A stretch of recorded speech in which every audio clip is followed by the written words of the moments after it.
Hello students.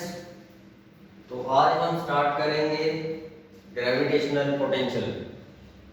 Gravitational potential क्या होता है, यानी आपका V क्या होता है। आज हम V पढ़ेंगे ग्रेविटेशनल पोटेंशियल। तो चलिए डेफिनेशन जान लेते हैं ग्रेविटेशनल पोटेंशियल की। सबसे पहले तो gravitational potential at a point in a gravitational field of a body is defined as the amount of work done in bringing a body of unit mass from infinity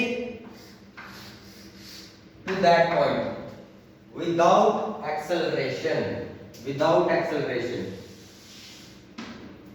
Okay student, gravitational potential at a point in a gravitational field of a body is defined as the amount of work done in bringing a unit positive charge, a unit positive mass from infinity to that point but without acceleration.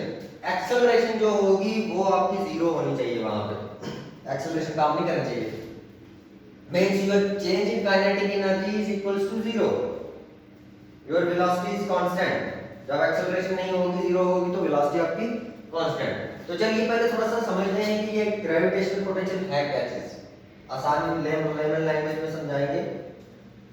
तो देखिए बेटा, ये है आपका mount Everest. ये mount Everest, यहाँ हम चोटी ले लेते हैं। ये आपका माउंट एवरेस्ट, ये है आपका ग्राउंड, ये आपका ग्राउंड, ये आपका ground level.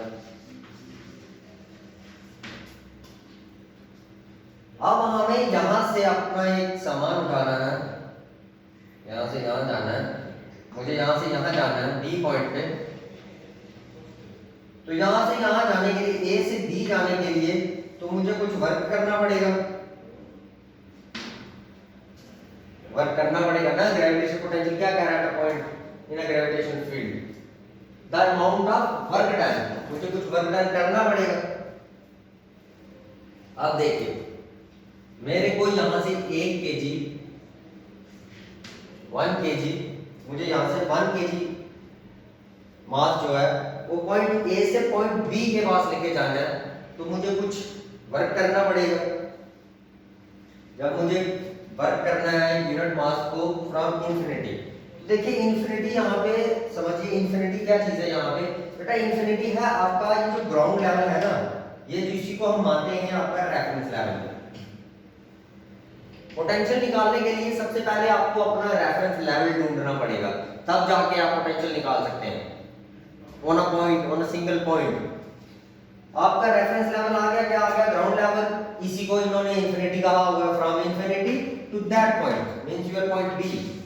From infinity your ground level, your reference level, and from point B to that point means your point B.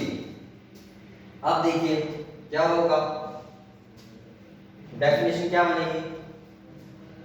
Amount of work done बनेगा फ्रॉम कहां से, ए से बी, अपॉन यूनिट मास लेके जाना है। तो ये बराबर किसके होगा? चेंज इन पोटेंशियल, यानी V V minus final minus initial.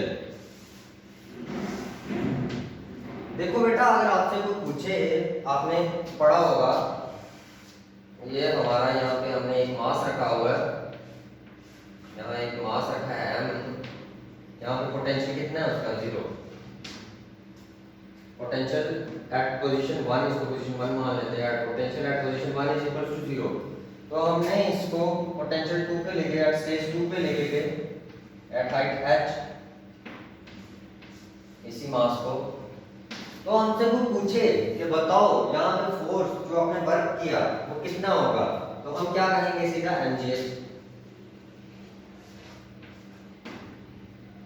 Change in potential energy कितनी हुई? mgh। तो ऐसा थोड़ी होता है, इसको हम क्या लिखते हैं? Del change in potential energy is equals to mgh final minus mg0। यहाँ पे हाइट कितनी है? 0, ये रेफरेंस लेवल पे। तो mgh minus mg0 is equal to mgh, तो इसलिए हम जल्दी से बोल देते हैं mgh। ओके बेटा, इतनी समझ आई? तो चलिए आगे बढ़ते हैं।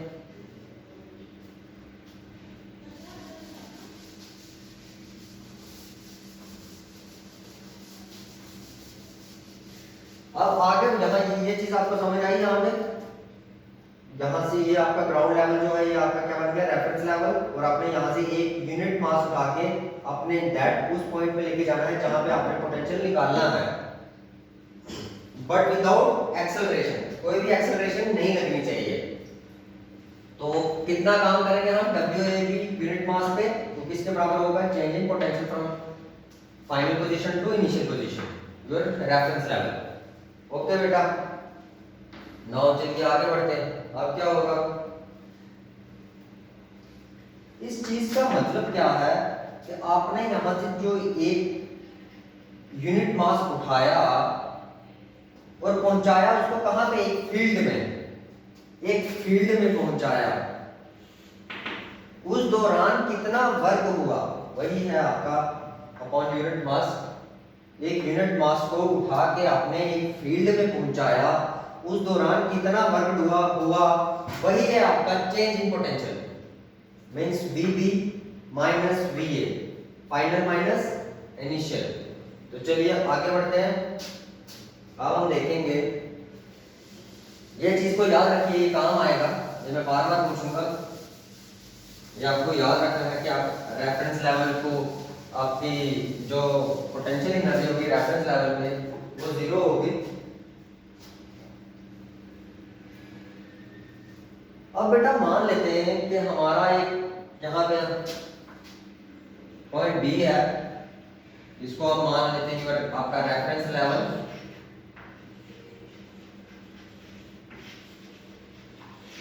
यहाँ पे पोटेंशियल एनर्जी कितनी होगी, 0। योर पोटेंशियल कितना होगा, आपका पोटेंशियल कितना होगा, 0, यानी ये कौन सा था, B इंफिनिटी, B इंफिनिटी कितना था, 0। अब हमें यहाँ पे अगर हम मान लें, हमने यहाँ पे एक मास रखा हुआ है, मान लीजिए हमने यहाँ पे एक मास रखा है,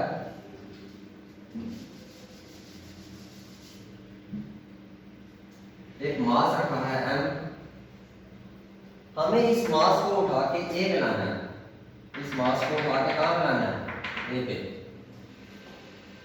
लेकिन कंडीशन क्या क्या है,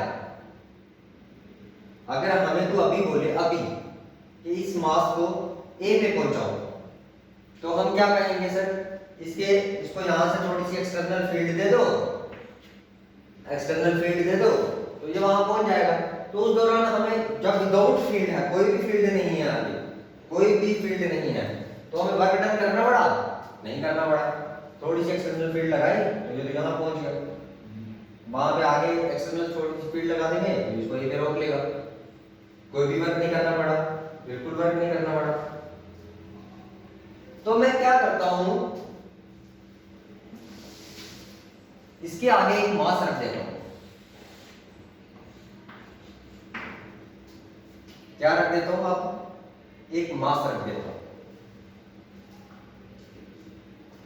अब क्या होगा, इस मास का फील्ड होगा ना, ये क्या करेगा, इनको अपनी ओर खींचेगा, इस मास का खुद का फील्ड होगा, स्ट्रॉन्ग फील्ड होगा, ग्रेविटेशनल फील्ड होगा जो इसको खींचेगा। अब क्या होगा, हमें मास हमारा कहां पे है, B पे, इंफिनिटी पे, तो हमें लाना कहां पे है, A पे।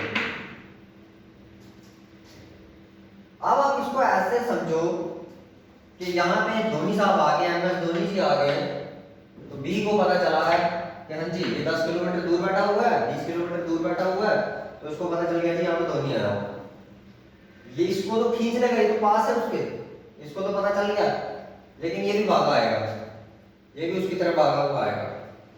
लेकिन वो इस तरह से भागा भागा आए कि जो उस पे F एक्सटर्नल लग रही है, मतलब F एक्सटर्नल नहीं, जो उसकी वेलोसिटी है, जो उसकी एक्सेलरेशन है वो चेंज ना हो, जो उसकी वेलोसिटी है वो कांस्टेंट रहे।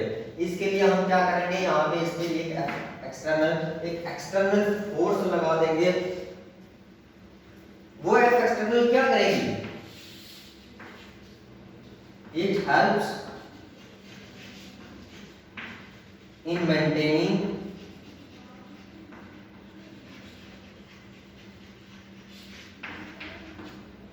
Your velocity equals to constant. ये एफ एक्सटर्नल क्या करेगी?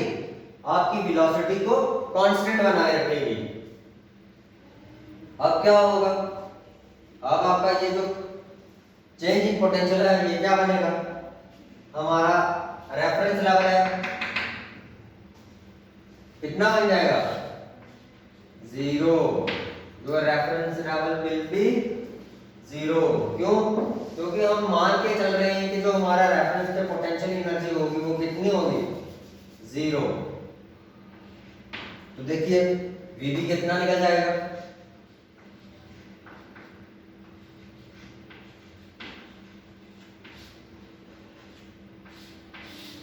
ये निकल गया हमारा potential at a point, gravitational potential at a point, ये निकल गया हमारा। अब आप यहां से यूनिट्स निकाल सकते हैं। यूनिट क्या होंगे? वर्क किसके बराबर होता है?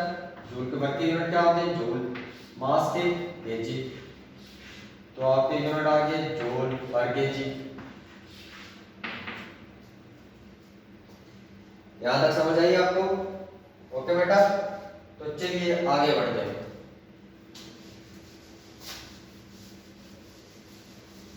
आपको पता होगा कि जो फील्ड है उसके लिए मास का होना जरूरी है, मास का। तभी तो हमने कहा कि जब भी मास नहीं था हमारे पास, हमें अगर बी पे जो हमारा यूनिट मास है उसको ए पे लाना है, तो हम उस पे थोड़ी सी फोर्स लगा देंगे तो वो ए पे आ जाएगा, कोई भी काम नहीं, वर्क नहीं करना पड़ेगा। लेकिन जब हमने यहाँ पे एक मास रख दिया, एक बड़ा सा मास रख दिया, तो हमने इसका मास का खुद का एक फील्ड होगा, ये इसको अपनी ओर खींचेगा। जब ये अपनी ओर खींचेगा तो जो फोर्स होगी, जो ग्रेविटेशनल फोर्स होगी Gm(m)/r², वो चेंज होती रहेगी। उसकी वैल्यू क्यों चेंज होती रहेगी? क्योंकि जब रेडियस घटेगा, r डिस्टेंस घटेगा, रेडियस नहीं r डिस्टेंस, जब डिस्टेंस घटेगा तो f की वैल्यू चेंज होगी, जब डिस्टेंस बढ़ेगा तो भी f की वैल्यू चेंज होगी। तो उसकी वजह से उसकी वेलोसिटी चेंज ना हो, हमने एक्सटर्नल फोर्स अप्लाई कर दी, ताकि जो उसकी एक्सेलरेशन है वो कांस्टेंट रहे, ताकि जो कांस्टेंट नहीं, 0, जो आपकी उसकी जो एक्सेलरेशन है वो 0 रहे, विदाउट एक्सेलरेशन। डेफिनेशन में दे रखा है विदाउट एक्सेलरेशन के बिना आना चाहिए, तो उसकी जो वेलोसिटी है वो कांस्टेंट रहे। तो इसके लिए बेटा क्या करना पड़ेगा? आगे बढ़ते हैं हम। अब आपका ये जो मास था m ले रखा था, मैं इसको अर्थ बना देता हूं। अब हम निकालेंगे gravitational potential at a point to earth. इसको मैंने अर्थ बना दिया। ओके बेटा, अर्थ बना दिया। इसका डिस्टेंस है। अब देखो बेटा, ये मास ऑफ अर्थ, ये अर्थ है हमारी, ये पॉइंट भी है, ये इंफिनिटी पे पड़ा हुआ है, तो वहां पे फोर्स कितनी होगी? ग्रेविटेशनल फोर्स बिल्कुल लिख लीजिए, पर होगी नहीं बिल्कुल। डिस्टेंस कितना है? बहुत बड़ा है, तो फोर्स कितनी होगी? बिल्कुल होगी ही नहीं। अब आप एक चीज देखो, एक चीज मुझे बताओ, ये जो हम एक्सटर्नल लगा रहे हैं, ये जो एक्सटर्नल फोर्स लगा रहे हैं, इसका नेचर कैसा होगा? कांस्टेंट या वेरिएबल?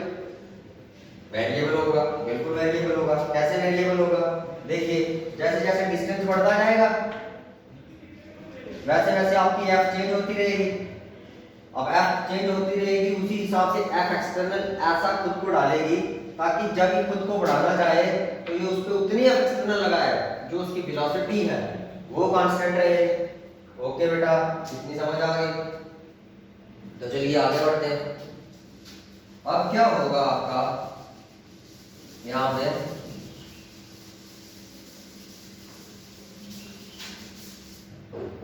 अब हमने यहां पे अर्थ रख दी।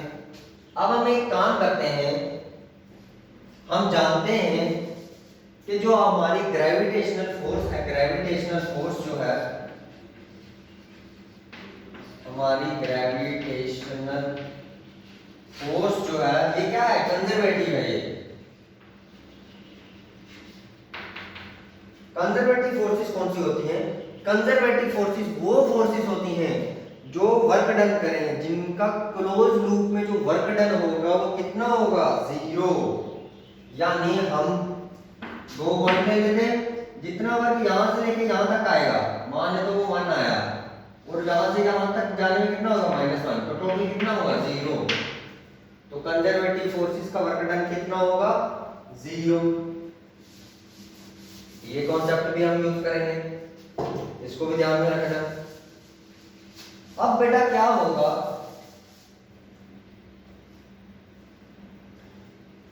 अब हम क्या करते हैं, कंजर्वेटिव फोर्स है, चाहे इसको वहां पे लेके उसको यहां पे लेके, एक ही बात है। अब हम क्या करते हैं कि हम मास को यहां पे रख देते हैं, ये हमारा मास आ गया, एफ एक्सटर्नल भी लगेगी, ग्रेविटेशनल भी लगेगी, ग्रेविटेशनल फील्ड भी होगा इसका, जी भी एक्टिव भी होगी। तो अब हम इस मास को क्या करते हैं,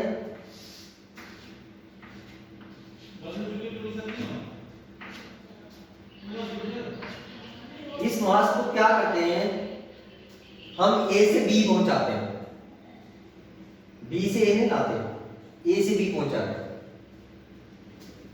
तो देखिए क्या होगा, ए से बी कैसे पहुंचाते हैं।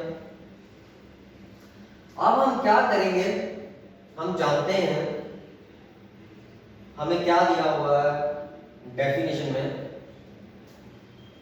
एक तो ग्रेविटेशनल फील्ड होना चाहिए, बिल्कुल है जी, हमारे पास अर्थ है, अर्थ का खुद का ग्रेविटेशनल फील्ड है, बिल्कुल है जी। हमें एक रेफरेंस लेवल चाहिए, बिल्कुल है जी, हमारे पास बी है हमारा रेफरेंस लेवल, ओके। हमारे पास क्या है, बी हमारा क्या है, हमारा रेफरेंस लेवल है।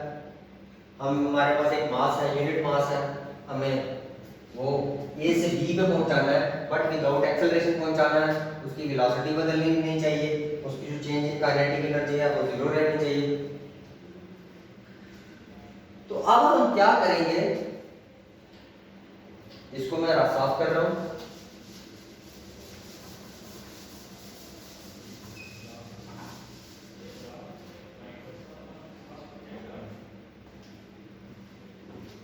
ए से बी तक जाने के लिए वर्क डन, ए से बी तक जाने के लिए यूनिट मास को किसके बराबर होगा, VB minus B, VB minus B होगा। लेकिन लेकिन लेकिन लेकिन हमारा ये जो वर्क डन होगा, देखो ये वर्क डन किस तरफ होगा, फोर्स किस तरफ लग रही है, उस तरफ, तो डिस्प्लेसमेंट कहां हो रही है, ए से बी, जिस तरफ फोर्स उसी तरफ डिस्प्लेसमेंट, तो किसके बराबर आएगा हमारा work done, integration F D x, x क्यों, डिस्टेंस है हमारा ये मास का और अर्थ के सेंटर से,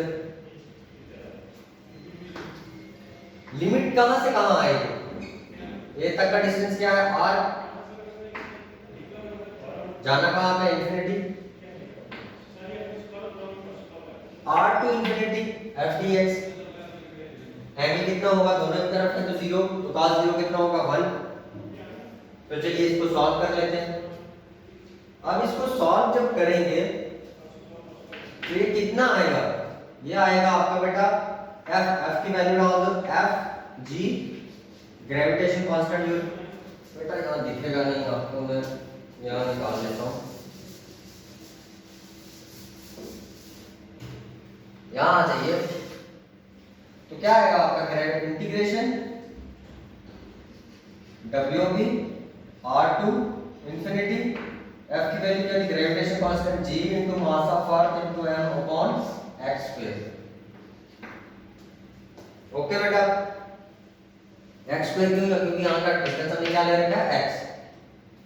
तो चलिए इंटीग्रेट कीजिए, जी एम एम कांस्टेंट है, बाहर आ जाएंगे, क्योंकि ग्रेविटेशन कांस्टेंट जी कांस्टेंट है, mass of earth is constant, mass हमारे पास यूनिट मास है, बराबर है, तो वेरिएबल क्या है फिर, एक्स।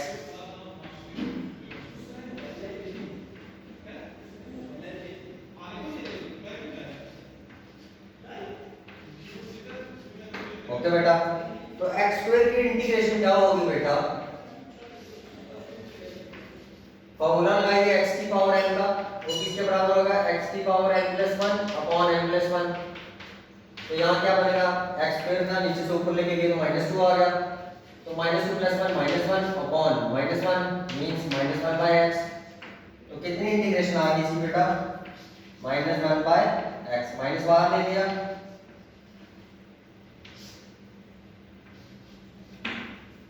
ठीक है, सॉरी ये आएगा आपका लिमिट्स में, लिमिट भी है ना इनफिनिटी टू r। तो इसको सॉल्व कर कीजिए बेटा, तो क्या आएगा आपका -gmm इनटू अपर लिमिट डालिए इनफिनिटी, ये 1 बाय x है बेटा, 1 by x, 1 by infinity minus 1 by r। Okay बेटा, तो 1 बाय इनफिनिटी आपका क्या बन जाएगा 0, तो 1 बाय r ये माइनस और माइनस ओके प्लस, तो वैल्यू क्या आएगी gmm अपॉन r। ओके बेटा, इतनी समझ आई, क्या वैल्यू आ गई हमारी वर्क डन। यहां से इसको यहां तक लेके जाने में हमारा जो WAB निकल गया, हमारा WAB निकल गया वर्क डन, वो आ गया gmm अपॉन r। तो चलिए ये हमारे वर्क डन की वैल्यू आ गई, अब हम वर्क डन की वैल्यू इसमें डालेंगे। आइए यहाँ पे आ जाइए, इसमें आ जाइए, वर्क डन की वैल्यू डालिए, कितना आएगा, ये हमारा जो वर्क डन होगा एट अ पॉइंट WAB कितना आ गया हमारा gmm अपॉन r इनटू ये वाला m, ये m और ये m कट गए, तो कितनी वैल्यू आ गई gm अपॉन r। ओके बेटा, इतनी समझ आ गई, क्या आ गई वैल्यू हमारी gmm r। कैसे आई बेटा, उसके लिए हमने क्या क्या किया, उसके लिए हमने क्या क्या किया, हमने हमारे पास ग्रेविटेशनल फील्ड था, हमने फील्ड लगाया, यूनिट मास लिया, कहां से, इंफिनिटी से हमने एक रेफरेंस लेवल ढूंढा और उसको हमने विदाउट एक्सेलरेशन वर्क करवाया। क्या करवाया बेटा, विदाउट एक्सेलरेशन। ओके,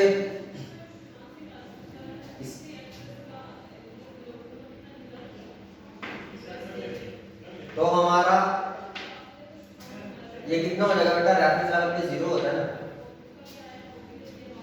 तो हमारा gravitational potential at a point कितना आ गया बेटा gm अपॉन r। यही तो हमें चाहिए, ये नहीं बेटा, एक चीज थोड़ा भूल दो,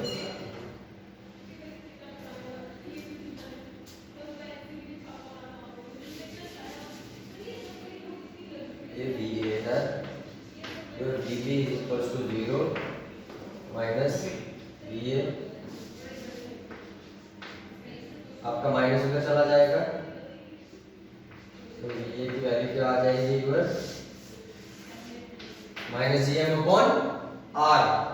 va की वैल्यू कितनी आ गई -gm अपॉन r, तो यही तो हमें निकालना था, यही वैल्यू हमें gravitational potential at a point a निकालनी थी, यही हम निकालना था। तो बेटा आज हमने क्या पढ़ा, gravitational potential at a point. Okay, समझ आ गई, थैंक यू।